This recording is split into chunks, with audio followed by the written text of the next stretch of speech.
మామ పెళ్ళి కోసం డాడీ షాపింగ్ స్టార్ట్ అయిపోయింది. ఆల్రెడీ ఎప్పుడో చేసేసాడు. ఇప్పుడు ఏదో మిగిలిపోయిన స్టఫ్ షాపింగ్ చేస్తున్నాడు అనమాట. ఆల్రెడీ చూపించా కదా, డాడీకి కావాల్సిన ఫ్యాబ్రిక్ స్టోర్ క్లోజ్ ఉందని చెప్పి ఇంకా మహంకాళి స్ట్రీట్లో ఉన్న ప్రతి షాప్ తిప్పేశాడనమాట అతనికి నచ్చిన ఫ్యాబ్రిక్ కోసం అని చెప్పి. నేను ముందు అనుకునేదాన్ని అనమాట, మగవాళ్ళకి ఏముంది, ఒక షర్టు ఒక ప్యాంటు పోయి 10 నిమిషాలలో షాపింగ్ చేస్తారని. బట్ మా డాడీ ఆ స్టీరియో టైప్స్ అన్నీ చేంజ్ చేస్తాడనమాట. ఆయన వెళ్ళిన ప్రతి షాప్లో ఎన్నో ఫ్యాబ్రిక్స్ తీయించి మళ్ళీ అందులో డిఫరెంట్ క్వాలిటీ, కలర్స్, షేడ్స్. నాకు అనిపించింది, దేవుడా అసలు ఇన్ని ఉంటాయా మగవాళ్ళకి అని చెప్పి. ఇక్కడ షాప్స్ చిన్నగా ఉంటాయి, అందులో మళ్ళీ మెట్లు ఇంకా ఫ్లోర్లు ఉంటాయి అనమాట.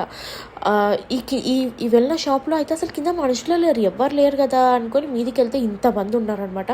ఎన్ని డిఫరెంట్ ఫ్యాబ్రిక్స్, కలర్స్. ఇక్కడ మహంకాళి స్ట్రీట్లో స్టార్టింగ్ అంతా అమ్మాయిలకు ఉంటాయన్నమాట షాప్స్, తర్వాత వెనకాలన్నీ అబ్బాయిల బట్టల షాప్స్ ఉంటాయన్నమాట.